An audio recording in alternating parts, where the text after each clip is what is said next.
Assalamualaikum warahmatullahi wabarakatuh. Perkenalkan, saya Nabila Amanda dengan NIM F1D119003. Saya dari Program Studi Teknik Pertambangan Fakultas Sains dan Teknologi Universitas Jambi. Tujuan saya membuat video ini yaitu untuk tugas mata kuliah sumber daya energi non-konvensional. Selamat menonton, semoga bermanfaat. Yang ingin saya jelaskan pertama itu yaitu tentang statistik minyak konvensional Indonesia pada tahun 1980 sampai 2017. Nah, di sini dapat kita lihat bahwa ada grafik yang berwarna biru yang melambangkan oil consumption atau konsumsi minyak kita. Dan grafik yang berwarna merah itu melambangkan cadangan terbukti. Yang di atasnya itu ada grafik berwarna kuning yang melambangkan produksi minyak mentah, dan yang berwarna abu-abu itu melambangkan produksi minyak total.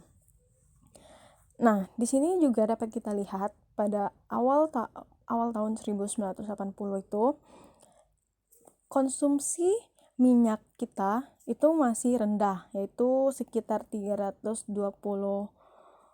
barrel per day.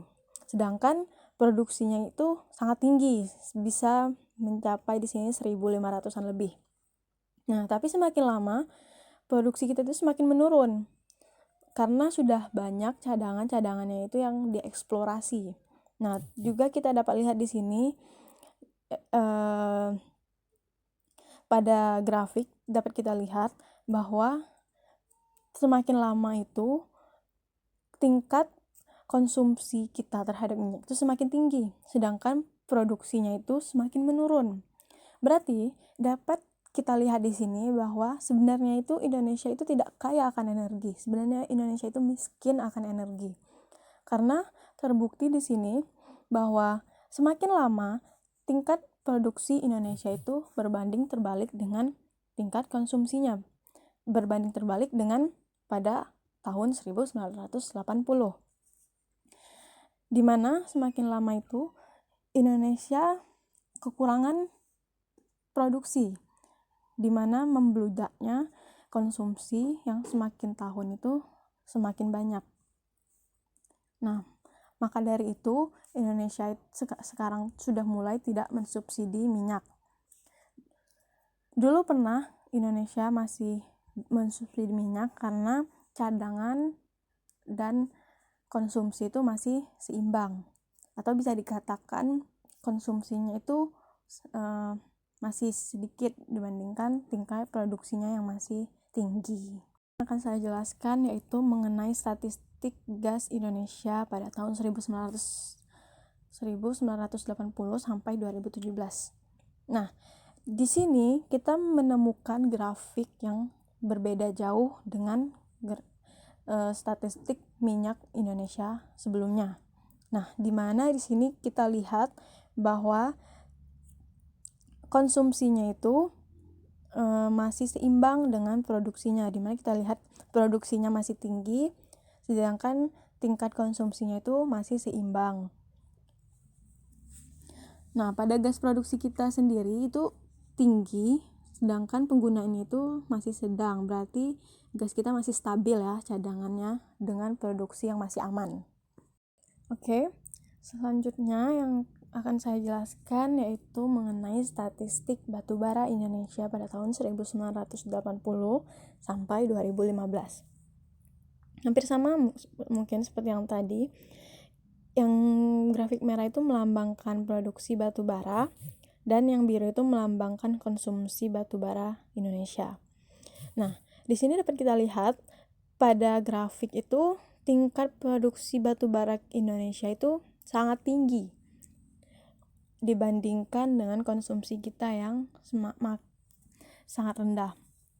Nah, di sini juga dapat diartikan mungkin untuk produksi batubara kita itu terlalu berlebih, sedangkan konsumsinya itu terlalu sedikit sekali. Berbanding terbalik dengan minyak yang konsumsinya itu melebihi daripada tingkat produksi.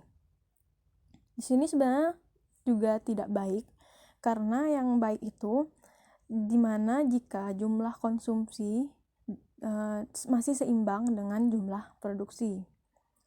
Memang batu bara kita itu memang banyak di ekspor ke luar. Tapi memang menambah devisa untuk negara kita, tetapi yang menjadi kerugiannya yaitu kita tidak bisa maksimal memanfaatkan energi yang ada di dalam negeri kita. Terus juga bisa-bisa pada tahun 2020 atau 2021 yang akan datang, jika grafik batubara kita masih seperti ini, bisa-bisa dia merosok tajam turun sehingga itu dapat merugikan kita. Baiklah, di sini saya akan menjelaskan tentang tahap pembentukan batu bara. Di sini dapat kita lihat bahwa terdapat dua material asal pembentuk batu bara. Yang pertama ada allochthon dan yang kedua ada autochthon. Hampir sama dengan batuan sedimen, material pembentuk batu bara ada yang tertransport dan ada juga yang tidak tertransport. Untuk yang tertransport itu allochthon, sedangkan yang tidak tertransport itu adalah autochthon. Misalnya untuk allochthon, sebuah tanaman yang ada di daerah bukit, kemudian dia mati, tertransport, terbawa oleh air hingga ke sungai besar. Sedangkan untuk autochthon itu sendiri, dia itu sebuah tanaman yang memang sudah hidup di sekitar sungai besar, kemudian dia mati dan masuk ke sungai besar. Kemudian dari dua material asal tersebut, dia akan mengendap di rawa gambut. Setelah itu, dia akan mengalami penggambutan, lalu terendam oleh air. Berarti ada pengerusakan oleh mikroba membentuk asam ubin dan penurunan keseimbangan biotektonik. Atau bakterinya semakin berkurang. Kemudian dia akan terbentuk batu bara berkalori rendah. Nah, dari gambut tadi kemudian terjadi diagenesa atau proses pembatuan, kemudian terbentuklah batu bara. Lalu, untuk menuju ke rank yang lebih tinggi, dia harus mengalami metamorfosa. Nah, maka dari itu, ada yang mengatakan bahwa batu bara itu sebagai batuan sedimen, ada juga yang mengatakan bahwa batu bara itu batuan metamorf. Terserah saja, yang penting bisa dikatakan batuan sedimen dan bisa juga dikatakan dengan batuan metamorf. Nah, kemudian selanjutnya bisa kita lihat di sini dari lignit menuju ke antrasit, yaitu ada subbituminus, bituminus sama semi antrasit, kemudian antrasit. Nah, di sini dari lignit hingga ke antrasit ada panah yang ke bawah, yaitu di situ ada C atau pengkayaan yang bisa juga disebut dengan unsur karbon. Ada juga reflektan maksimum dan CV atau kalori value.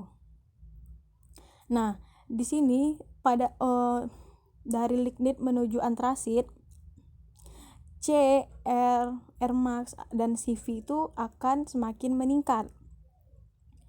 Nah, kenapa dia dikatakan semakin meningkat? Karena seiring dia menjadi antrasit, persentase air yang berada di sebelah kanan itu air, terus juga ada volatile matter, ada hidrogen dan ada oksigen. Dia itu semakin dia menuju ke antrasit, persentasenya itu semakin berkurang. Jadi semakin dia menuju ke antrasit, persentase yang sebelah kiri itu yaitu karbon, reflektan maksimum sama CV itu persentasenya semakin meningkat. Begitu juga sebaliknya dari antrasit ke lignit, jumlah dari antrasit ke lignit itu jumlah air, volatile matter, hidrogen dan oksigennya itu persentasenya itu semakin meningkat, sedangkan persentase dari karbon, reflektan maksimum dan CV-nya itu sendiri semakin berkurang. Berarti bisa dikatakan kalau misal dari lignit menuju ke antrasit, yang sebelah kirinya semakin bertambah sedangkan sebelah kanannya semakin berkurang. Demikianlah penjelasan dari saya, semoga bermanfaat. Demikianlah penjelasan dari saya, semoga dapat bermanfaat. Kurang dan lebihnya mohon dimaafkan. Wassalamualaikum warahmatullahi wabarakatuh.